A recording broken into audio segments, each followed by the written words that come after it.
හරිම ලේසි තියරියක් තියෙන්නේ 5 වසර කෙනෙක් මේක බැලුවත් තේරුම් ගන්න පුළුවන් වෙන්න මම පරිම සරල කරලා පුළුවන් නම් මේ විස්තර වලට දාලා පෙන්නන්නම් ගණිතමය ආකාරයෙන්. එතකොට පෙන්නුම් ඒතර ඔයාලටම තේරෙවි ඇයි මෙහෙම වෙන්නේ කියලා. ඉතින් බලමු ඉතින් මගේ ඔළුවට එන විදිහට තමයි මම ප්ලෑන් එක අදින්නේ. ඉස්සෙල්ලාම අපි පටන් ගමු කොහෙන්ද?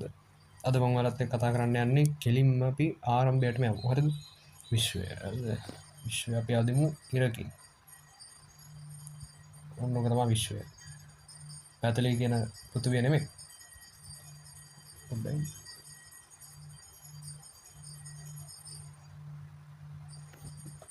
ටින් ටින්ගර් සද්දයක් එනවා.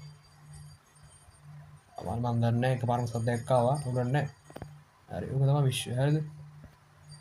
අන්න කැන්සර් වුණා. හරි. සාමාන්‍යයෙන් මෙහෙමයි. මෙන්න මෙතන තමයි කර්මස්ථානය. හරි. මෙතන තමයි දැන් හරි සද්ද නැවතුණා. හරි. මොන උතන තමයි විශ්වය. හරිද?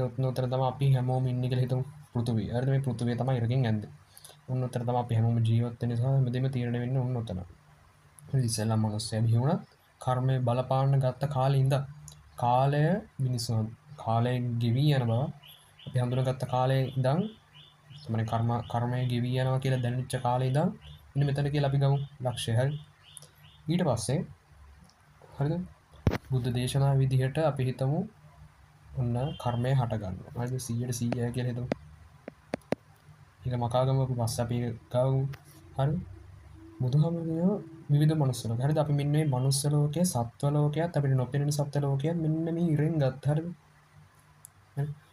සහ ඕක වෙනස් වෙන්න පුළුවන් මිනිස්සු කරන කර්මය සහ සත්වයන්ගේ මිනිස් සත්වයෝ මචං ඔය හැමදාම පිනම තියන්නේ නැහැනේ පවත් බලපානවා. ඉතින් පිනත් බලපානවා. සත්තුන්ගේ පව බලපාලා පින බලපාද්දී මෙන්න මේ ලක්ෂය උඩට යනවා. හරිද? අන්න මචං ඇද වුණා. උඩට යනවා. හරිද? ඊට පස්සේ ඕකායෙත් යටට එනවා ඒ කර්මය ඉවරනවා. මෙන්න මේක ඔහොම ගද්දී ආය පල්ලෙහාට වදින්නත් පුළුවන්. ඊට පල්ලෙහාට යන්නත් පුළුවන්. ඒක හොඳම දේ මොකක්ද දන්නවද? ඕක 8 ලකුණෙන් තමයි මට නම් පෙන්වන්න කරන්න පුළුවන්. හරිද?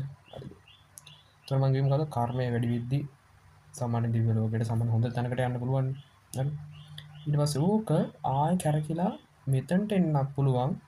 මොකද ඒ දන්නවද පවත් බලපානවා.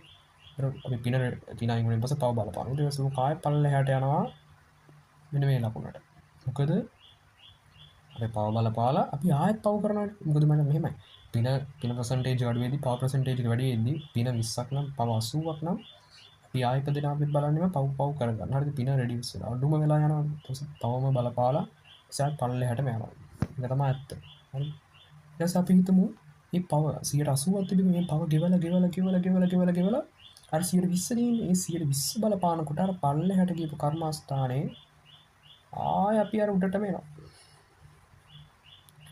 කර්මය බලපාන ඒතකොට ආය පින වැඩි වෙනවා. පින වැඩි වෙද්දී ආය මෙන්න මේ percentage එනවා. හරිද? ඊට පස්සේ ආය හරි පුදුමි කියන්නේ ආය මෙන්න මෙතන එන එක්කෙනා පල්ලෙහාට යන්නත් පුළුවන්. ආය මෙතනට එන්නත් පුළුවන්. ඊට පස්සේ අර අපි හිතමු මේ percentage ඒ මිනිස්සයාම ආය මෙන්න මෙතනට ආවේ කියලා. ඒතකොට ආය මේ පැත්තට යන්න පුළුවන්. පිනක් කරලා ආය මෙහෙම කරගෙන එන්න පුළුවන්. තේරෙනවද? එතකොට ඔයාලට පේනවා ඇති. හරිද? මෙන්න මෙතන මෙන්න මෙතන බලපානවා කර්මයෙන් මෙන්න මෙතන බලපානවා එතකොට මෙතන තුන් ආකාරයකට බලපාන මෙතන අපි ගමු සාමාන්‍ය දිගට කියලා ගමු එක දප්පගේ එන්නේ අයියෝ ෂි හරි අවුල් ගියා පොඩ්ඩක් ඉන්න. එතකොට මෙන්න මෙතන ආකාර විදි තුනකට බලපානවා කියලා අපි කිව්ව නැවතුවා. මම කැමරා එක පොඩ්ඩක් කවුරු ගයිස් ගණන් ගන්න එපා. හරිද? මෙන්න මෙතනින් 8 ලකුණට තමයි එතකොට අපිට මේ වැඩි පෙන්නුම් වෙන්නේ අන්ලිමිටඩ් සයින් එක මම හිතන්නේ. ඕ අන්ලිමිටඩ් සයින් එකක් ඉතින් හරිය අපිට ආවේ අන්ලිමිටඩ් සයින් එක. ඉතින් මේක අවසානයේ එන්නේ කියන එක තමයි ඉතින් පෙන්නුම් වෙන්නේ. එතකොට මෙන්න මෙතනට මිනිස්සයා උඩට යන්නත් පුළුවන් පල්ලෙහාට යන්නත් පුළුවන්. ඕක සත්තුන්ටත් ඒ විදිහටම බලපානවා. සත්තුත් එක විදිහට ඉන්න පුනර්භවය අනුව මිනිස්සු වෙනස් වෙනවා වගේ සත්තු වෙනස් වෙනවා. හරිද? අපි ඉක්මනට අනිත් ටොපික් එකට යමු. හරියට ඉතින් මේක තේරෙන්නේ නැති. එතකොට අපිට ආව සයින් එක තමයි 8 සයින් එක. කියන්නේ අවසානයක් නැහැ කියන සයින් එක. තේරෙනවද? මෙන්න මෙහෙම 8 සයින් එකක් ආවා. හරි ආයෙ වැඩේ පටන් ගමු. මම හිතන්නේ දැන් හරි මගේ පොඩි කැම් එකනේ ස්ටෝරේජ් එක අවුලක් ගියා. මම ඩිලීට් කරලා තිබ්බේ අර කලින් වීඩියෝ එක. මොකද්ද මේ රීවර්ක් පොතේ වීඩියෝ එක. කොහෙන්ද අපි නැවතුනේ මේ 8 සයින් එකනේ දාන්න බිලට් සයින් එක. මෙහෙම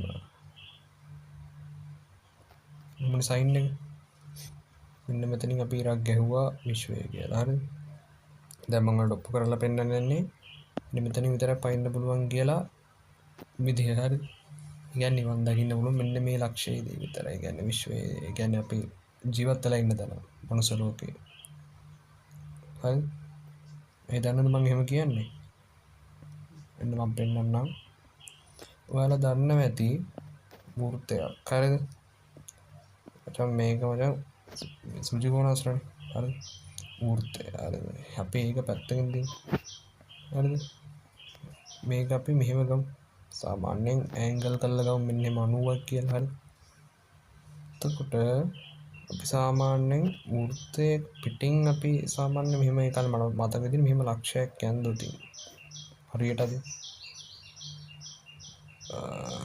මෙහෙම ලක්ෂයක් යන්දොත් හරිද ඒක සම්බන්ධ වෙනවා සාමාන්‍ය මෙන්න මෙහෙම අපි තව එකට එකක් මෙහෙම ගහුවොත් ඒක සම්බන්ධ වෙනවා මෙන්න මෙහෙම පොයින්ට් එකකින් හරිද එතකොට 180ක් කියලා ගත්තම එහෙම මම ලොකුවට මෙතන කතා කරන්න යන්නේ නැහැ ගණන් ගැන මෙන්න මෙතන මෙහෙම 180ක් කියලා ගමු 90යි 90යි හරි ඊට මෙන්න මෙහෙම සම්බන්ධ වුණොත් හරියටම එතකොට කොහොම තමයි පොයින්ට් එක සම්බන්ධ වෙන්නේ එතකොට මෙන්න මෙතන කෝණ දෙකක් සමානයි ඒක ඉතින් පොඩි කාලේ තියරිනේ හරි අපි තියරි වලට ගන්න මට මෙන්න මේ පොයින්ට් එක වලට ගන්න එතකොට මේ වෘත්තයක මෙහෙම සම්බන්ධ වෙන්නේ මෙන්න මෙහෙම සම්බන්ධ වෙනවනේ ඒත් අපි අර පොයින්ට් එකෙන් ගත්තොත් දැන් අපි 8 සයින් එක ගමු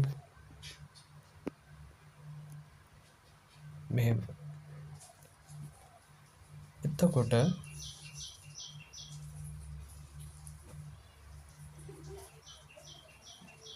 බලන්න මේ සද්ද කරන ඔබ හැගලා හරි පොයින්ට් එක හැටියට දැන් අපි ගත්තා මෙන්න මෙහෙම පොයින්ට් එක හරිද සෝරි ඒක හරියටම ගියේ නෑ මෙහෙමනේ ගියේ එතකොට බලන්න අර මෙන්න මෙහෙම ගහපු සාමාන්‍ය අර අපි පොයින්ට් ගත්ත පොයින්ට් එකේම හැටියට මෙන්න මෙහෙම සම්බන්ධ වෙනවා අපි දැන් ගත්තේ හැබැයි මෙන්න මෙතනින් අපි පටන් ගත්තොත් මෙන්න මෙහෙම සයින් එකකට තමයි අපි යන්නේ තේරෙනවද එතකොට මෙන්න එහෙම අපි අනිත් පැත්තට ගමු අනිත් පැත්තට ගන්න බෑ අපි මේ පැත්ත සාමාන්‍ය මෙහෙම ගමු අපි ඒක වෙන පාටකින් ගමු නේද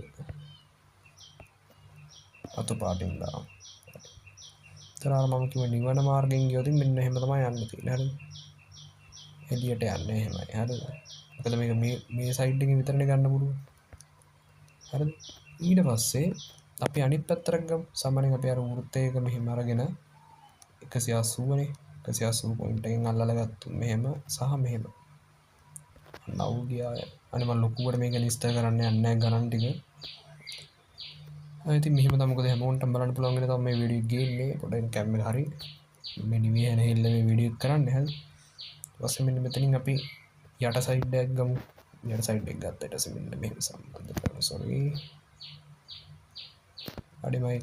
අඩි මේ සෝරි ඉරක් දාමුකෝ මෙහෙම සයිඩ් එකකුත් තියෙනවා හරිද සහ මෙහෙම සයිඩ් එකකුත් තියෙනවා දැන් එතකොට ඔයාලට පේනවා ඇති මෙන්න මෙහෙම කැපෙන සයින් එකක් තියෙනවා ලස්සනට සහ අපිට ආයෙත් මෙන්න මෙතනින් අපි වෘත්තයෙන් අපි ෂේප් එක ආයෙ මෙහෙම සරල රේඛාවක් ඇදලා ගත්තොත් එතකොට ආයෙ වලට පේනවා ඇති මෙන්න මෙතන අපි ආයෙ හරස් වෙනවා තේරෙනවද අපි ආයෙත් කොහොමද ගියේ 8 සයින් එකෙන් පනින්න බෑ අපි මෙන්න මෙතන කර්මස්ථානය ගත්තොත් කර්මය මෙන්න මෙතනදී ගත්තොත් අපිට පයින්න බෑ තේරෙනවද අන්න එක තමයි කියන්නේ මේ ආකිටෙක්චර් එකට අනුව අපි බැලුවොත් එකම එක තැනකින් අපිට පයින්න පුළුවන් ඉතින් මෙන්න මේ සයිඩ් එකෙන් තමයි හරි මම පයින්න පුළුවන් ඒ නිවනට යන්න පුළුවන් එකම මාර්ගය තමයි මෙන්න මෙතන හරිනේ ඔන්න තේරෙනවද ඒක කියන්නේ හරිද එතකොට මෙන්න මේ කොච්චර පින් කරත් මෙතනට ගියත් අපිට යන්න බෑ තේරෙනවද අපි සම්බන්ධ වෙන එකම තැනකට තේරෙනවද මෙහෙන් යන්න බැලුවා එකම තැනකට සම්බන්ධ වෙන වලට පේනවා එතකොට මේ සූත්‍රයෙන්ම පේනවනේ සූත්‍රන්නේ මේ සාමාන්‍යයෙන් රූපයෙන් ආදේශ කරලා බැලුවත් සම්බන්ධයෙන් බැලුවත් එකම තැනකටයි පුළුවන් මෙන්න මේ සමීකරණයෙන් පිටපයින්න මෙන්න මේ ලේන් එකේ සහ මේ ලේන් එකේ ඔයාලට පේනවා ඇති එතකොට මෙන්න මෙතන මධ්‍ය ලක්ෂ්‍ය හිර වෙලා තියෙන්නේ මෙන්න මෙතන තේරෙනවා එතකොට මෙන්න මෙතන තමයි අපිට මධ්‍ය ලක්ෂ්‍ය ඉදිරිය ගන්න පුළුවන් මේ සරල රේඛාව දෙක ඡේදනය වෙන එතන මෙන්න මෙතන තමයි පොයින්ට් එක විදිහට අපිට ගන්න පුළුවන් එකම තැන නිවන් දකින ඉතින් මනුස්ස ලෝකේ තේරෙනවා හරිනේ අපි ඒකත් දැන් ඔප්පු කරලා වෙන්නවා ලයික් කරන්න ෂෙයා කරන්න සබ්ස්ක්‍රයිබ් කරන්න දාන්න ජොයින් එක සබ් කරන්න